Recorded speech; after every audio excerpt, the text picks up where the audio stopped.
Alhamdulillahirabbil alamin. Wassalatu wassalamu ala asyrofil anbiya wal mursalin nabiyina Muhammadin wa ala alihi wa ashabihi ajma'in. Ya ayyuhalladzina amanu taqullaha haqqa tuqatih wa la tamutunna illa wa antum muslimun. Yang kami hormati, yang kami muliakan, sebuah kita Bapak Haji Kodan, Pak Haji Tuhan, dan juga ibu-ibu, bapak-bapak, adik-adik dan anak-anak kita dari Majelis Taklim Bani Asma. Semuanya saja yang hadir pada kesempatan pagi menjelang siang ini, yang mudah-mudahan kita senantiasa di dalam bimbingan, petunjuk dan barokah dari Allah Subhanahu wa taala. Amin ya rabbal alamin. Yang pertama, sudah barang tentu kita bersyukur kepada Allah Subhanahu wa taala, terutama keluarga besar Bani Asma yang pagi ini bisa menyelenggarakan kegiatan keluarga, yang karunia Allah berikan kesempatan untuk terlaksananya pengajian keluarga ini tidak diberikan kepada semua keluarga.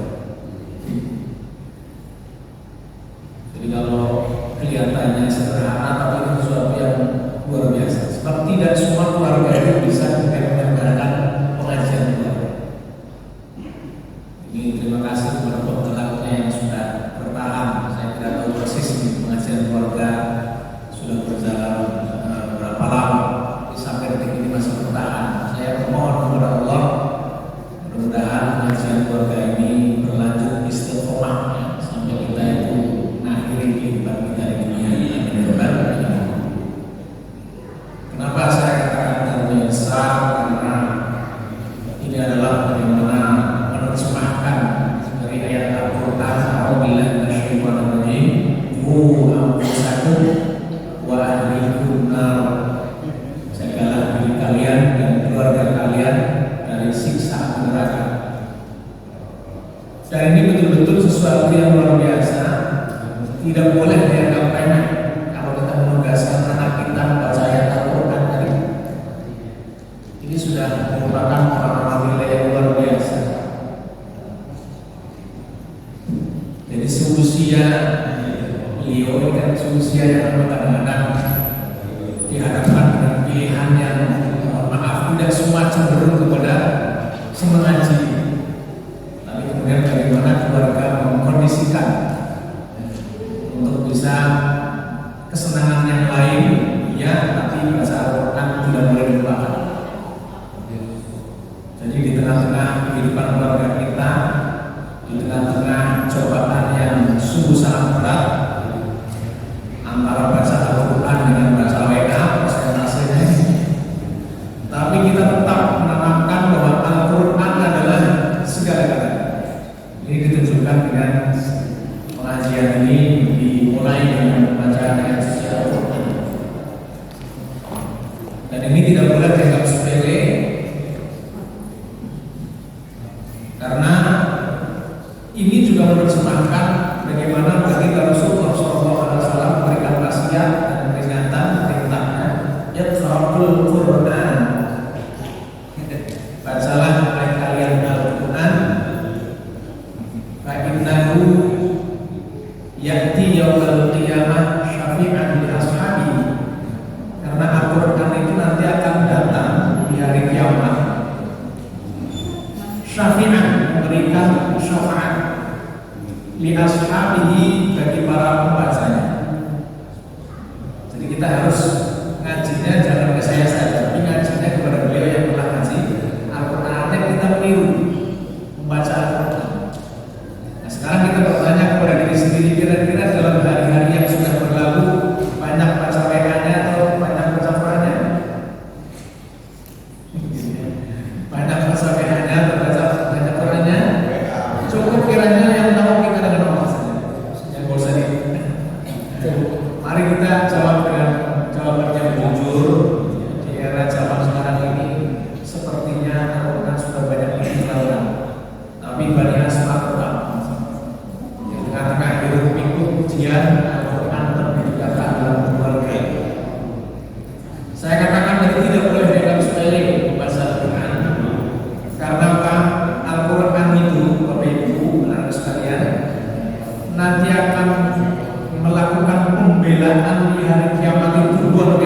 kepanjangannya.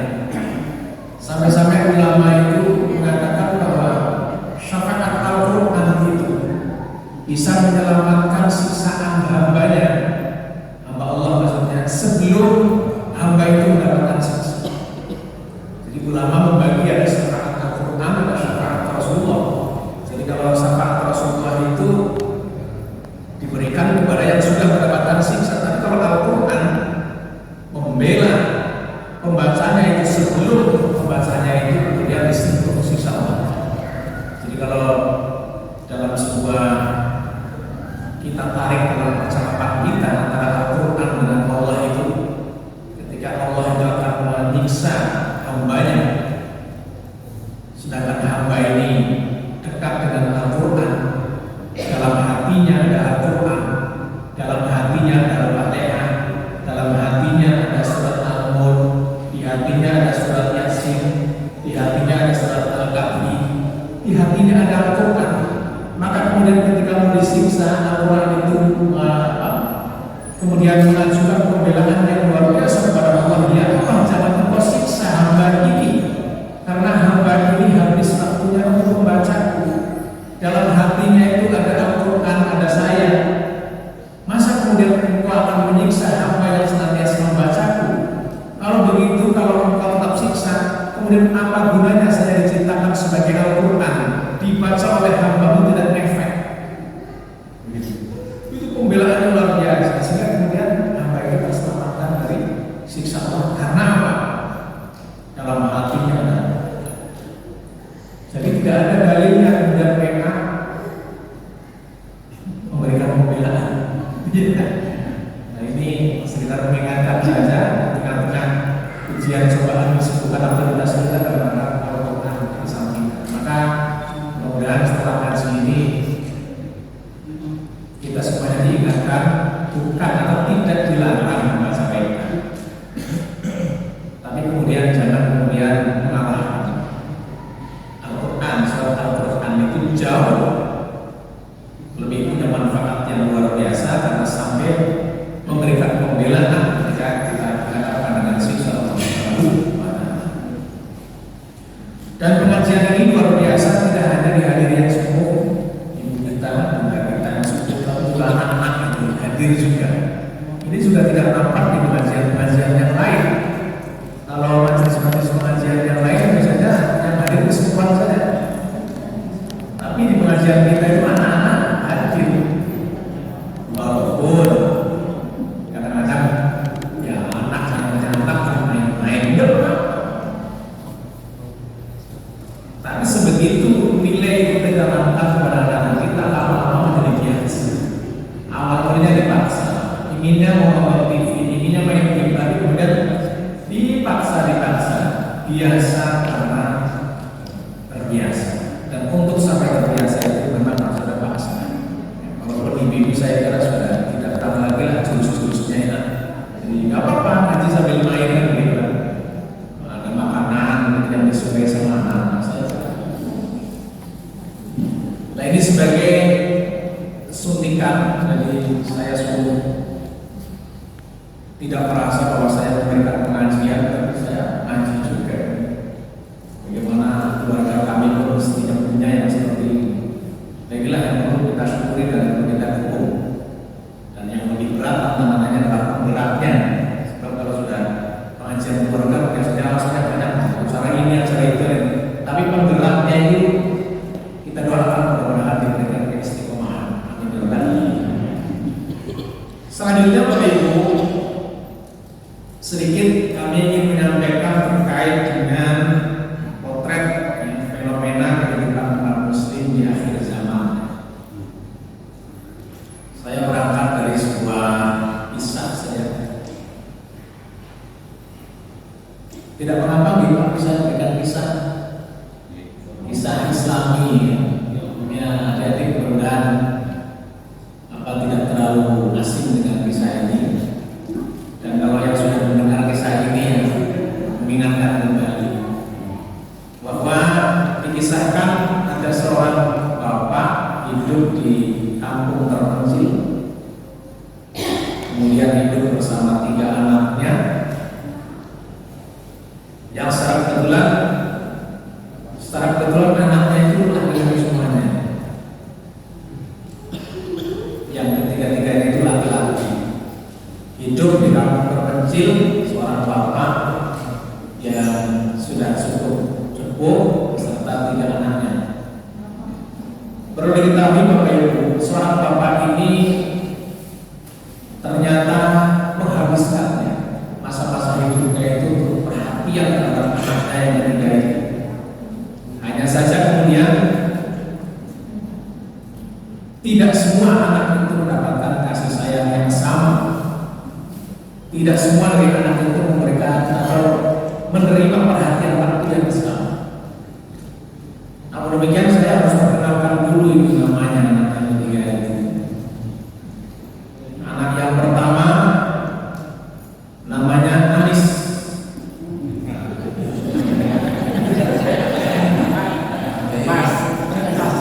Jadi anak yang pertama namanya Anis. Mohon maaf ya, ini memang ceritanya harus begitu Pak. Ceritanya harus begitu. Kalau saya tidak memberikan cerita yang sebenarnya, anak yang pertama namanya Anis itu tidak jadi ceritanya disampaikan. Ya mohon maaf ya, ini kebetulan saja. Ya kalau tapi nanti tidak seperti yang Bapak Ibu bayangkan. Saya tidak mendapatkan pesanan siapapun, hanya cerita saja kebetulan sama. Jadi anak yang pertama Anis, dan ini tidak boleh diganti namanya. Kalau saya menggunakan nama yang lain, berarti ceritanya tidak akan pernah saya berikan, karena tidak jadi ceritanya harus Anis gitu. Kemudian anak yang kedua, siapa yang kedua?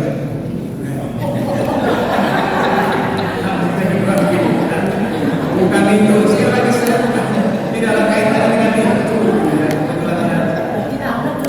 Jadi anak yang kedua istilahnya Harben namanya, bukan Gibran. Dan anak yang ketiga adalah bernama Amsal. Yang pertama ini sudah dihafal ya, Anis. Kemudian yang kedua Harben dan yang ketiga Amsal. Bapak Ibu, Amsal.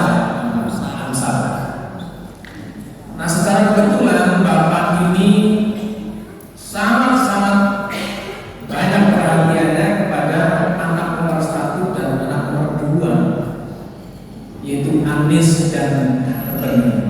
Anis dan Harben itu mendapatkan perhatian yang lebih dibanding Amsal. Jadi Amsal itu kalau bahasa kita itu ya anaknya ya kayak tirikan gitu. Cara kemudian waktunya itu sepenuhnya dicurahkan kepada Amsal itu,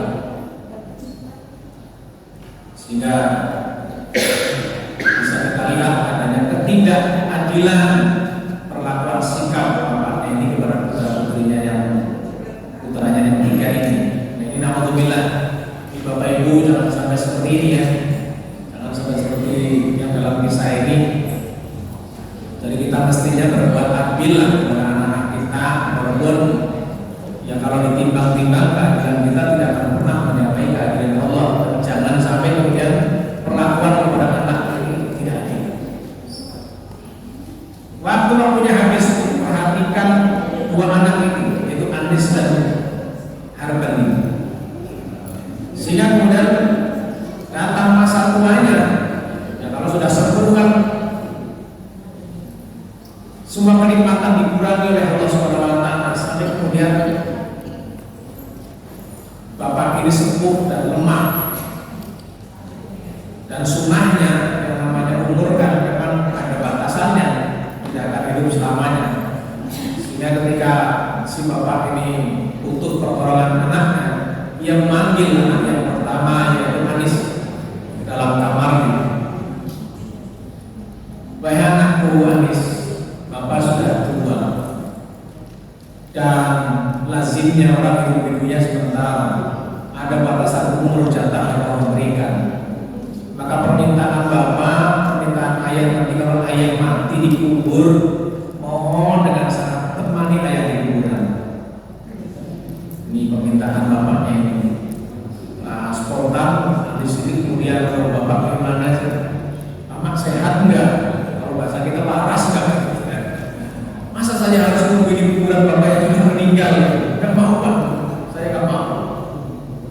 Sehingga singkat cerita, kemudian Bapak ini merasa kecewa dan kemudian memohon untuk keluar dari kamarnya dengan tetesan air mata, merasa bahwa selama ini telah mencurahkan perhatian dan waktu-waktunya habis untuk memikirkan anak, tapi kemudian anak ini tidak mampu mencukupi permintaan orang tuanya. Kemudian dipanggillah anak yang kedua yang namanya Harben. Kemudian sama memberikan pertanyaan yang sama, permintaan yang sama, bahwa Harben diharapkan bisa menemani dirinya dalam kuburan itu. Ternyata sama jawabannya. "Bapak, gimana kalau saya harus tunggu di kuburan? Saya kan aktivitasnya banyak, sibuk, hari ini harus di sini, perusahaan ini harus diawasi, saya tidak mungkin untuk bisa menemani Bapak."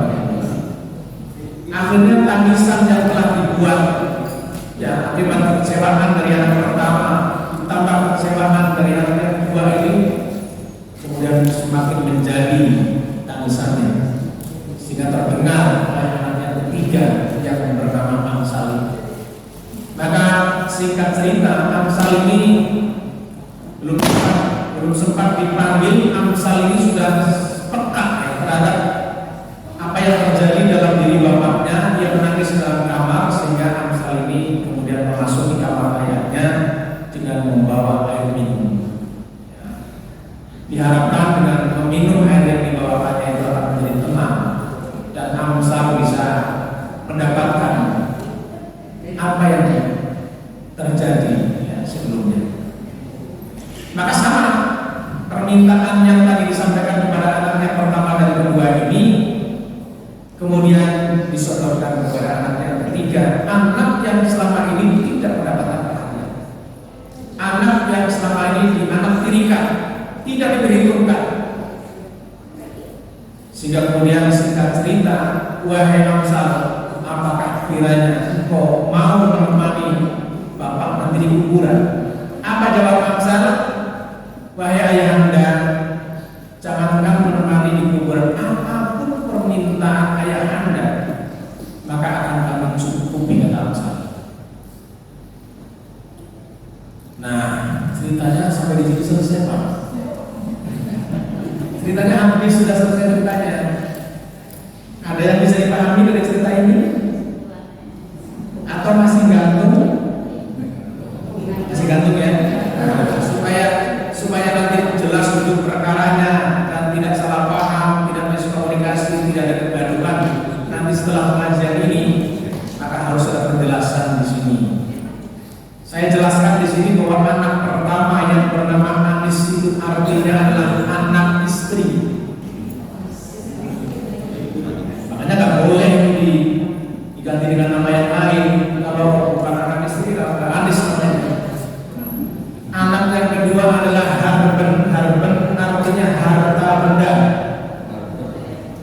Harben harta benda, anak yang kedua ini. Dan anak yang ketiga namanya Amsal adalah amal soleh. Sudah bisa ditangkap pelajaran kisah ini? Siapa yang menemani kita nanti? Tidak harus kecewa, Anis tidak betul. Kalau nomor satu tadi yang nomor satu ya. Dari Anis itu anak istri, Bapak Ibu. Ini adalah potret bagaimana salah satunya ta'ul jenazah, salah satunya ta'ul mayit. Ada 3 perkara yang nanti menyertai jenazah kuburan ini. Ya, keluarganya, hartanya, dan amalnya. Dan 2 dari 3 itu pulang, tidak menemaninya, dan yang namanya amal soleh. Jadi amal soleh ini adalah potret gambaran tentang urusan akhirat. Anak istri dan harta benda adalah simbol keduniawian. Maka kita hidup itu selalu disandingkan dengan urusan dunia dan akhirat. Saya tanya Bapak Ibu, pilih dunia atau pilih akhirat?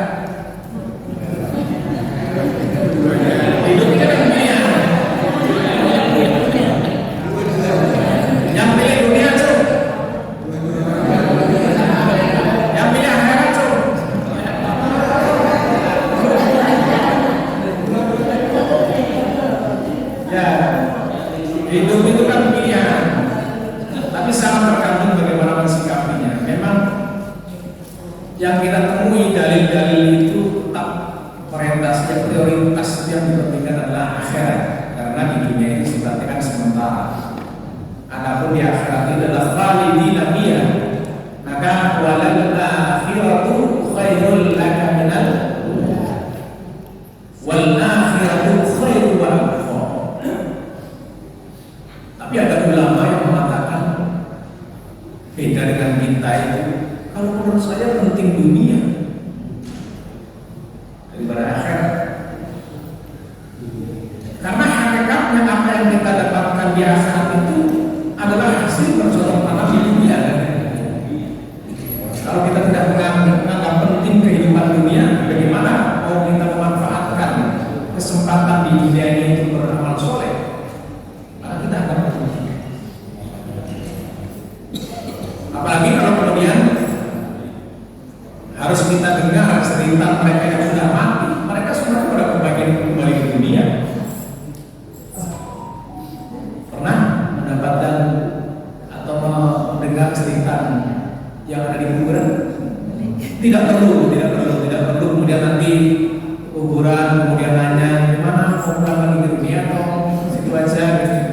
Nah ini kan sudah diabadikan dalam Al-Quran. Rabbi laula akhartani ila ajalin qarib fa asaddaqu wa akun minas sholihin. Jadi ternyata mereka para jenazah itu ketika sudah diperlihatkan keutamaan pahala seberapa besar amal soleh yang sudah dilakukan itu, kemudian mereka ingin kembali ya, karena masih belum cukup bekalnya, sudah keburu meninggal, maka mereka menjerit ingin pulang. Dan mereka pulangnya ke dunia ini ingin sedekah, ingin sedekah saja. Kenapa sedekah? Karena sedekah itu adalah amalan yang kontan, yang bisa langsung terasa, kemudian meringankan siksa dalam kubur itu, sehingga kemudian ingin kembali. Kembali lagi tadi bahwa simbol anak istri, harta itu simbol dunia. Kemudian amal soleh adalah simbol akhirat. Bukan berarti tidak boleh cinta dunia. Sesuatu yang normal ketika kita cinta anak dan istri. Sudah sangat normal ketika kita cinta harta, tapi proporsional. Jangan sampai kemudian karena anak istri, mohon maaf nih kalau sudah anak istri ini, kalau bapaknya, ini kalau bapak pernah antar anak istri ke pasar tidak? Atau ke mall? Berapa butuh waktu lama antar anak istri ke mall? Berjam-jam kan? Kadang-kadang berangkat asar pulang jam 9 malam. Hanya untuk cari kerudung saja dengan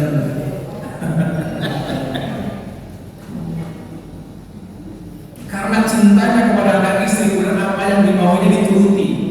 Tapi bukan berarti ketika antara anak istri sampai lewat waktu sholat tidak sholat, tetap sholat harus kita. Jangan sampai kemudian kecintaan kepada anak istri itu menghilangkan, mengalahkan cinta kepada Allah Subhanahu wa Ta'ala. Tapi kan bagi orang yang punya iman mudah saja. Dia antar di mall begitu kan dengan waktu yang lama, saatnya sholat dulu kan begitu. Tapi yang tidak punya iman atau yang imannya lemah lewat itu. Nah, sudah terlalu cinta dunia demi hanya mengantarkan anak istri belanja kebutuhan yang memang remeh-temeh itu, mengorbankan sholat. Ini contoh saja. Allahu Akbar, Allahu Akbar. Ya, Allah Maha Besar, Maha Besar.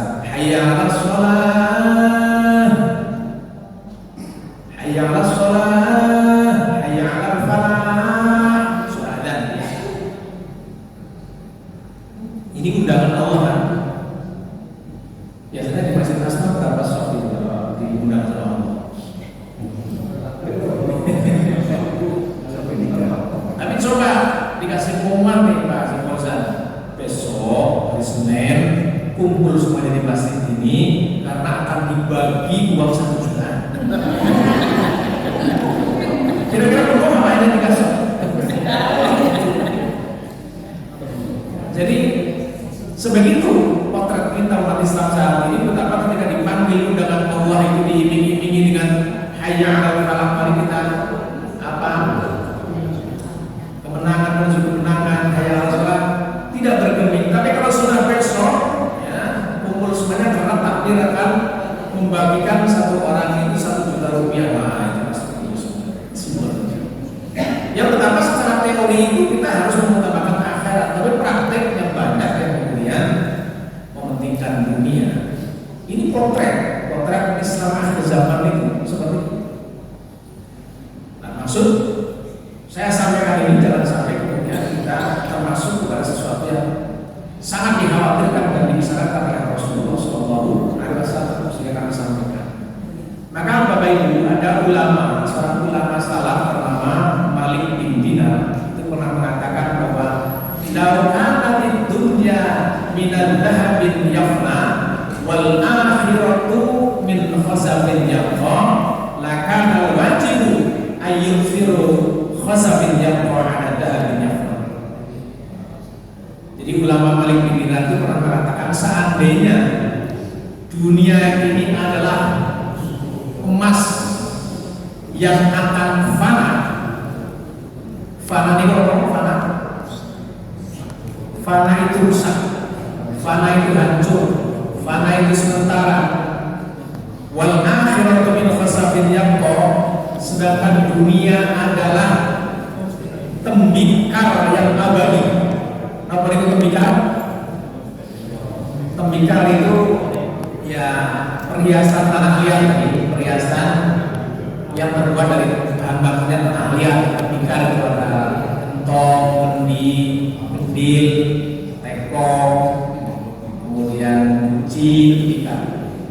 Seandainya akhirat itu adalah emas yang akan fana dan dunia adalah tembikar, perhiasan tanah liat yang kekal abadi, maka kata Malik bin Dinar itu lakana wajib an yukthira khazabin yabqa ala dhahabin yafna, maka hendaklah kamu wajib untuk memilih yang kekal abadi, yaitu tembikar. Ini bagaimana bimbingan ulama itu. Kalau kita disuguhkan emas tapi sementara dengan tembikar tapi kekal abadi, maka kita wajib hukumnya memilih tembikar yang kekal. Apalah artinya kita mendapatkan emas tapi sirna? Ya mending kemudian dapat kendi, gentong atau kunci tapi selamanya kita miliki. Ini bimbingan ulama. Kemudian dalam kata beliau berikutnya, fa kaifa wal akhiratu min dhahabin yabqa wad dunya min khazabin yafna. Padahal Bapak Ibu, sejatinya bahwa akhirat itu sejatinya adalah emas yang kekal abadi dan dunia adalah tembikar yang fana. Kalau harus memilih emas dengan tembikar saja, ya, emas tapi sementara dan tembikar itu abadi, kita disuruh wajib memilih tembikar yang sekarang.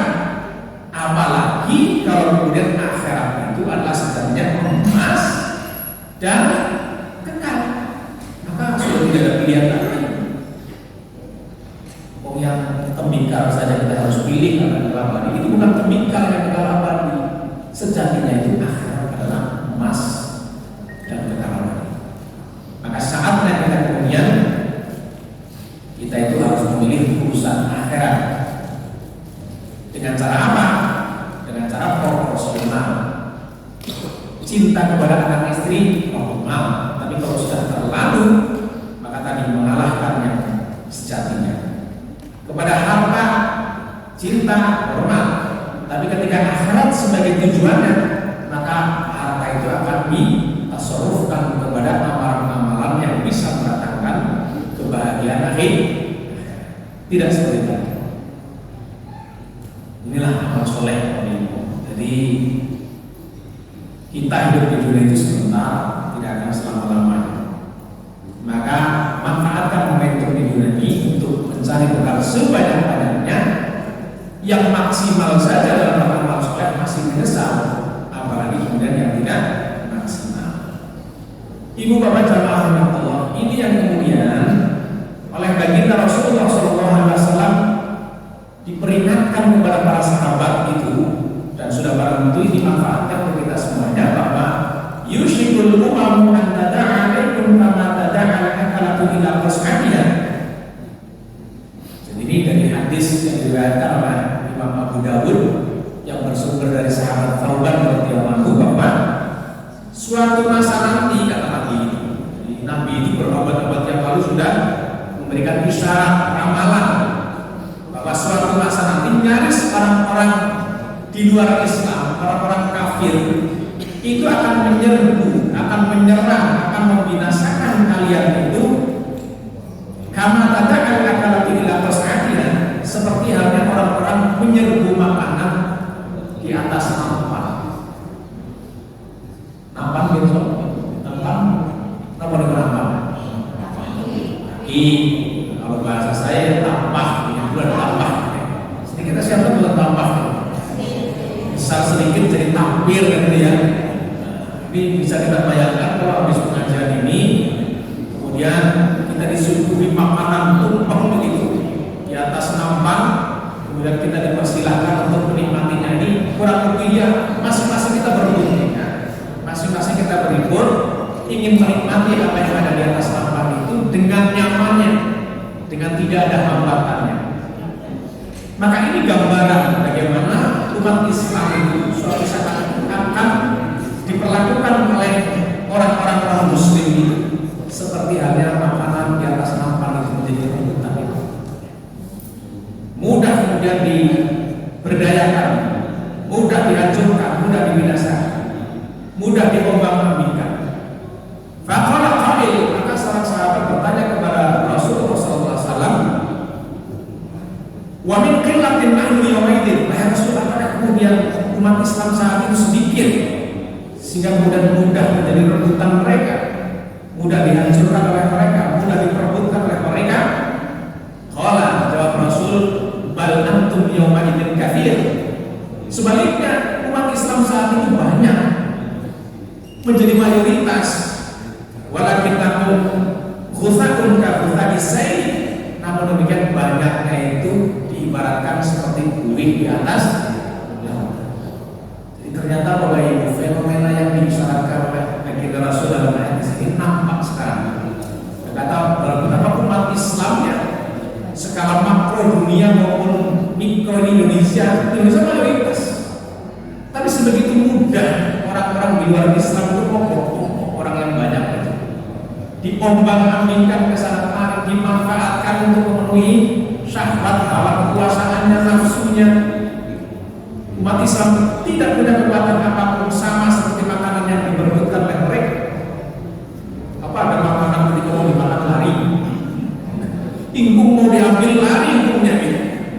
Atau sebaliknya ingkungnya makan yang mau dimakan kan hukumin gitu. Gambaran betapa umat Islam sangat lemah. Ini isyarat yang sudah disampaikan Rasul dari beberapa abad yang lalu. Wala yanzi'anallahu min suduri qulubikum al-mahabbat minkum. Sehingga kemudian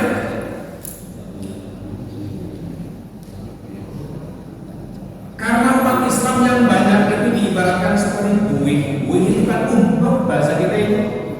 Yang anak kita kalau dulu saya kecil itu saudara kita. Kalau balon-balon dari deterjen itu, ya, deterjen kemudian dicampur dengan air, ditiup, bisa membunuh itu. Nah kalau kita pegang itu gak ada apa-apanya itu. Umat Islam itu seperti itu. Buih di atas lautan itu membunuh, tapi dipegang itu terlepas gak ada apa-apanya. Sebegitu mudah mereka kemudian menghancurkan umat Islam, tidak berdaya. Ghuthakun kaghuthakis sayy, seperti buih di atas lautan. Sampai-sampai Bapak Ibu sekalian, karena saking tahunya bahwa umat Islam tidak ada kualitasnya apapun, Allah mencabut rasa takutnya mereka kepada umat Islam. Jadi musuh-musuh umat Islam itu dicabut rasa takutnya oleh Allah itu, sehingga kemudian sebegitu beraninya memperlakukan umat Islam seenaknya sendiri, ya, untuk memenuhi keinginan nafsunya ini. Walayaqdiqallahu fi qulubikumul wahn, dan Allah meletakkan penyakit wahn dalam diri umat muslim saat itu. Faqala qail, maka sahabat bertanya, ya Rasulullah, wahai Rasulullah, wa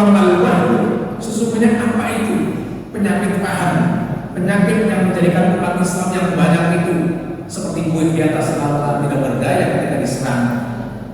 Maka Rasulullah menjawab, hubbud dunya wa karahiyatul maut, cinta dunia dan takut.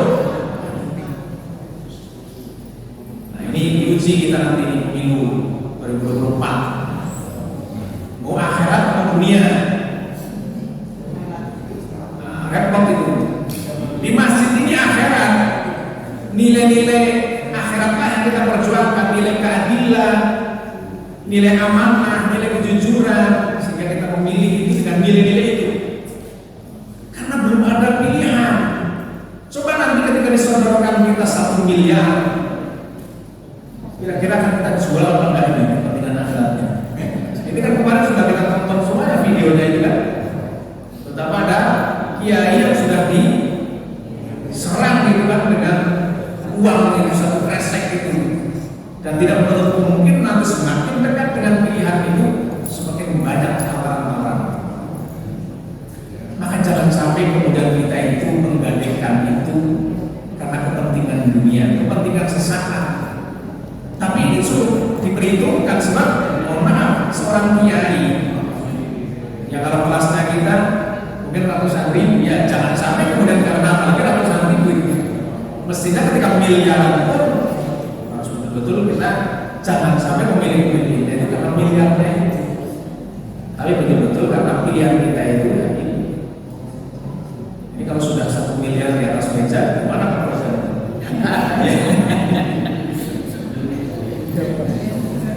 Nah, makanya dalam video ini kan kiai itu kan berdoa, ya Allah berikan kami kekuatan untuk tidak kemudian tergadaikan iman saya dalam dunia. Itu kelas kiai, kelas miliar. Ya jangankan pilihan presiden, fenomena pilihan ada saja kan serangan fajar itu ada itu, dan itu fakta sosial. Apalagi pilihan presiden tidak menutup kemungkinan ada dengan itu akan diiming-imingi di dunia yang. Maka lebih baik kita pilih apa tadi, tembikar kalabani. Apalagi urusan akhirat itu adalah urusan dipastikan akhirat adalah emas dan kalabani.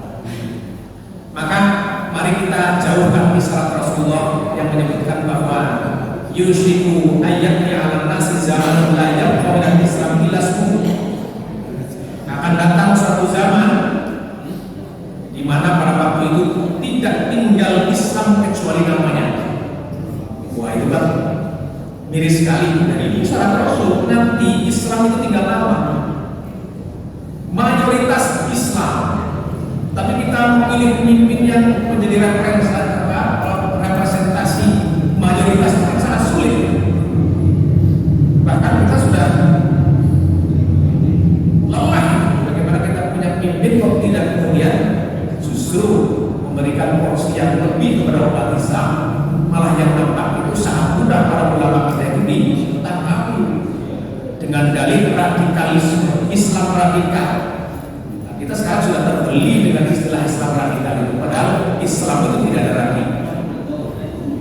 Kenapa kalau kemudian umat lain melakukan kejahatan tidak disebut radikal? Itu kejahatan murni. Ini adalah bagaimana propaganda, bagaimana kita itu supaya familiar dengan istilah-istilah yang mereka perjuangkan. Tidak adil.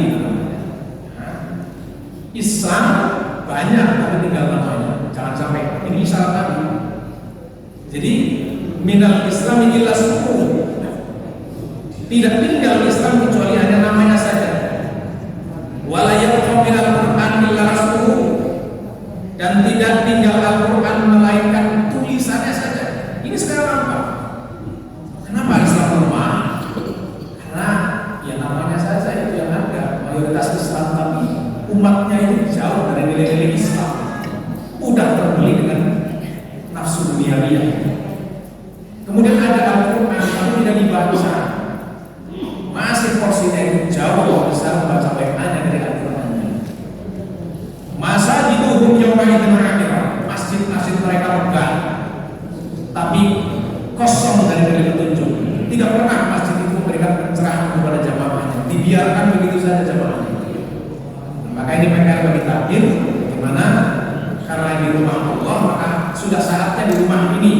hukum-hukum Allah itu ditegakkan, sehingga kemudian kita akan semakin dijauhkan dari syarat yang diberikan Rasulullah.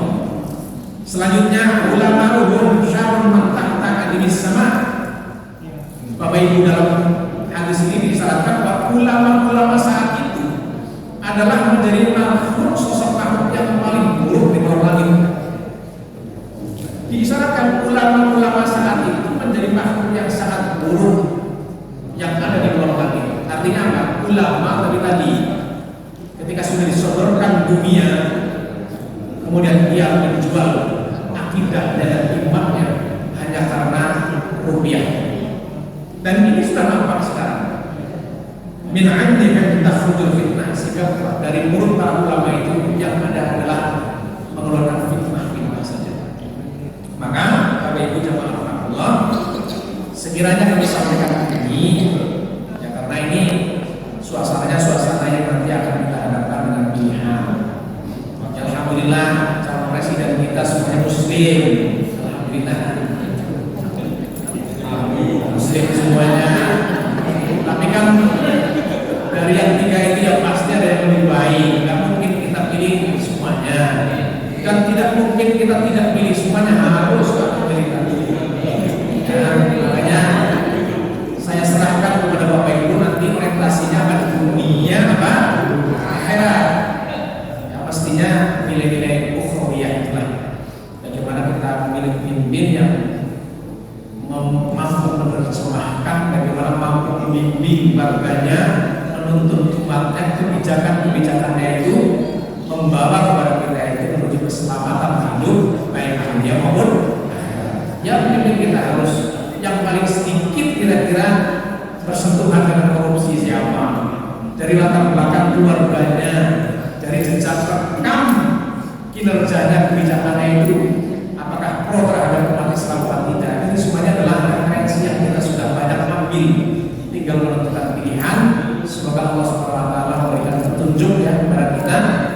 Tidak hanya petunjuk, tidak hanya hidayah, tapi juga taufik. Karena taufiknya itu nanti bisa dikalahkan dengan miliaran juga. Wabillahi hidayah wa taufik, ya Allah berikan kami petunjuk. Sudah dikasih petunjuk itu, kemudian taufiknya mampu melaksanakan petunjuk itu dan tidak tergoda oleh iming-iming yang sifatnya dunia. Amin ya rabbal alamin. Demikian yang bisa kami sampaikan, dan waktu sudah menunjukkan. Ada jawab? Masih ada waktu? Ini saya start ya. Saya kira sudah cukup bahasa. Mewakili jamaah. Assalamualaikum warahmatullahi wabarakatuh. Alhamdulillah keluarga besar Bani Asmaul-Hijjah ini mayoritas muslimah yang taat. Keluarga kita ini punya tradisi yang kuat, pengajian tiap bulan, sawalan dan lain-lain. Kemudian di keluarga besar yang mulia ini juga alhamdulillah sudah khataman Quran sampai 100 kali. Alhamdulillah momennya hari ini temanya itu. Mohon dijelaskan oleh Ustaz layanan apa yang Allah akan berikan pada keluarga ini, karena keluarga ini istiqomah di dalam khatam Quran. Sebagai contoh, kalau kita ahli puasa, kita akan masuk pintu surga Babul Royan. Kalau kita istiqomah di dalam adzan iqamah, maka leher kita akan seperti emas dan lain-lain. Kalau kita hafid Quran, maka di padang mahsyar kita akan memakai mahkota. Keluarga ini alhamdulillah sudah 100 kali dan istiqomah akan khatam Quran.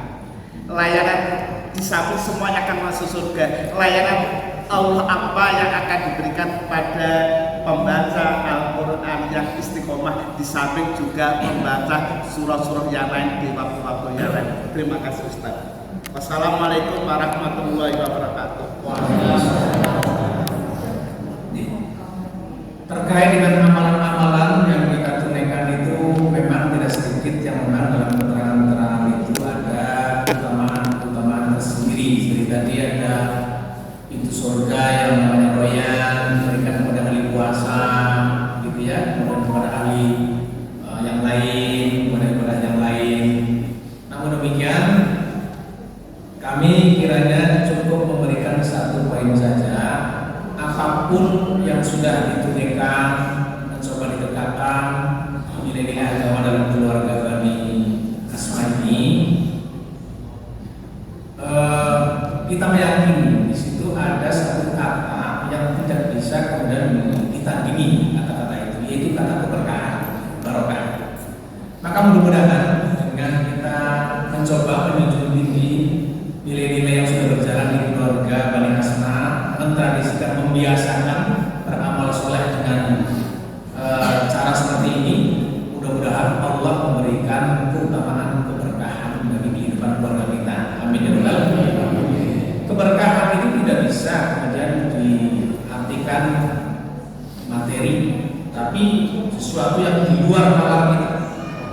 Sebab apa? Sebab kalau kita melihat pernah mendengar cerita bagaimana Halimatus Sa'diyah, itu kan seorang perempuan Arab kampung, di mana dalam tradisi Arab itu wanita-wanita pinggiran dulu itu kan banyak yang menjual jasa menyusui anak kecil, bayi-bayi di kota Mekah. Ketika lahir itu kan banyak, kemudian perempuan pinggiran kota Mekah itu yang menjual jasanya itu menyusui bayi-bayi di kota Mekah. Jadi singkat cerita, ketika kemudian di Mekah itu lahirlah banyak bayi, maka ya anak lahiran musibah juga, musim lahir, musim nikah juga ada, ya. Lebaran haji, sahur itu musim nikah, maka ketika lahir juga agak bersamaan, kira-kira begitu. Jadi ketika musim bayi lahir di Mekah itu perempuan-perempuan pinggiran itu menjual jasanya, sehingga singkat cerita semua perempuan yang menjual jasa menyusui bayi kecil itu sudah bagian bayi masing-masing. Tinggal satu orang Halimatus Sa'diyah itu tidak mendapatkan bayi, hanya tersisa satu bayi. Tapi bayi yang secara ekonomi itu tidak pernah akan bisa menguntungkan, karena sisa bayi satu itu adalah bayi Rasulullah SAW yang namanya Muhammad itu. Kata Halimatus Sa'diyah, bagaimana saya mau menyusui anak yatim? Siapa yang gaji anak yatim? Mereka berebut itu bayi-bayi yang punya orang tua, karena nilai ekonomi yang didapat dengan menyusui bayi yang kemudian bapak ibunya masih ada, maka akan mendapatkan jasa dari orang tua. Nah, kalau saya harus menyusui bayi yang namanya Muhammad, sudah tidak punya orang tua, apa yang harus saya harapkan dari jasa itu? Disitulah kemudian, karena kalau harus tadi kembali ke kampung tidak membawa bayi, kan nanti kesannya bagaimana? Sudahlah, yang bayi ini saja tinggal satu, tidak ada pilihan lagi, saya akan bawa. Sehingga Halimatus Sa'diyah itu izin kepada suaminya, izinkan saya menyusui bayi Muhammad. Kemudian suaminya mendoakan semoga Allah memberikan keberkahan. Bapak Ibu, ini belum sampai bayi itu bisa dibawa ke rumah, baru kemudian dibawa menuju pulang dengan melalui angkutan unta ini dengan hewan-hewan membawa barangnya itu. Di situ sudah nampak keberkahan. Betapa unta-unta yang tadinya waktu berangkat itu lemah, yang air susunya sudah tidak keluar, dengan membawa bayi Muhammad ini, kemudian susu-susu unta dengan kemudian hewan-hewan yang lainnya itu kemudian keluar. Kemudian berjalannya juga sangat kuat, bahkan bisa melebihi kekuatan dari unta-unta yang digunakan oleh kafilah-kafilah yang lain. Kemudian setelah sampai di rumah disusuilah bayi Nabi, sehingga kemudian sampai rumput-rumput yang merupakan gembalaannya itu. Yang lainnya itu rumputnya itu kering, tapi rumput di sekitar Halimatus Sa'diyah itu subur-subur. Anaknya tercukupi makanannya. Inilah keberkahan. Bisa dibayangkan seorang bayi kecil tidak bisa melakukan apa-apa, kok pipis hanya nangis, minta pengen makan juga hanya nangis, tapi mampu memberikan keberkahan. Inilah yang kemudian mudah-mudahan Allah berikan keberkahan ini kepada keluarga kita Bani Asma, yang melakukan ketaatan kepada Allah. Apapun ketaatan itu, mudah-mudahan Allah berikan keberkahan. Keberkahan itu bisa jadi dalam bentuk keluarganya itu tentram,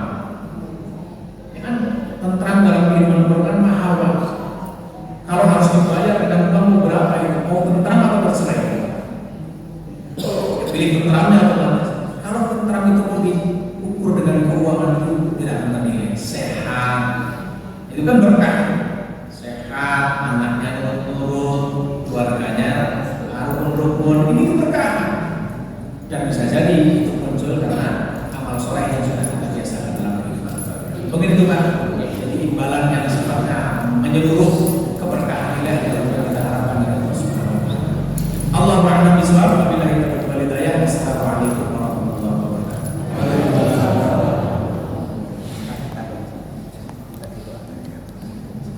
Sebelum kita mengakhiri majelis ini, mari senantiasa kita bermohon kepada Allah Subhanahu wa taala. Ini ada pesan khusus, mohon doa kesembuhan dari sakit nama Ibu Syarifah Astuti Atika binti Ahmad Asikaf, alamat Kauman Semarang. Mari kita sisipkan dalam doa kita.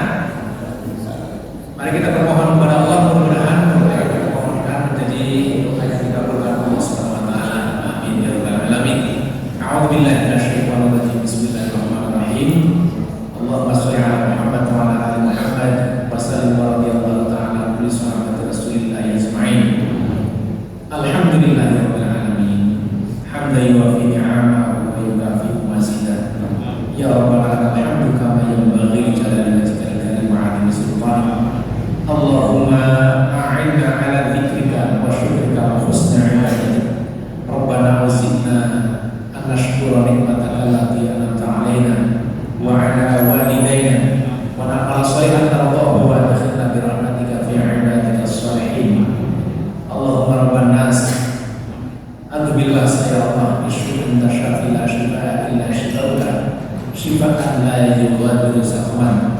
Untuk ibunda kita Syarifah Astuti Atikah binti Ahmad Asikaf, Allahumma rabban nas adbil ba'sa ishfi anta syafi la shifaa illa shifauka shifaan la yughadiru saqaman. As'alullah al-azim rabbal arsyil azim ayashfiha ya Allah, ayashfiha ya Allah, ayashfiha ya Allah. Rabbana hab lana min azwajina wa dzurriyyatina qurrata a'yun waj'alna lil muttaqina imama. Untuk keluarga besar Bani Asma ya Allah, semoga Engkau memberikan keistiqomahan dalam kami membina keluarga-keluarga kami ya Allah. Jadikanlah upaya kami ini menjadi wasilah Engkau berkahi keluarga kami ya Allah, menjadi wasilah Engkau cukupi segala hajat kami ya Allah. Semoga ini juga menjadi wasilah untuk Engkau mudahkan segala macam apa yang menjadi hajat kami ya Allah. Allahumma taqabbal minna innaka antas samiul alim wa tub 'alaina innaka antat tawwabur rahim. Rabbana atina fid dunya hasanah wa fil akhirati hasanah wa qina adzabannar. Subhana rabbika rabbil izzati 'amma yasifun wa salamun 'alal mursalin walhamdulillahi rabbil alamin. Sekali lagi berharap yang maaf saya akhiri. Assalamualaikum warahmatullahi wabarakatuh.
silakan, silakan.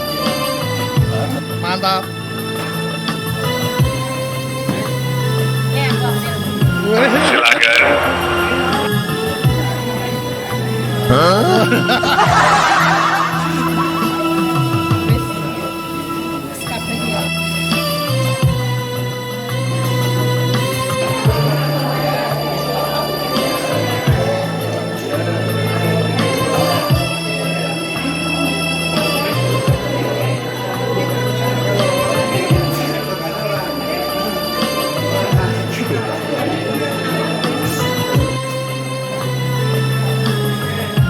Yang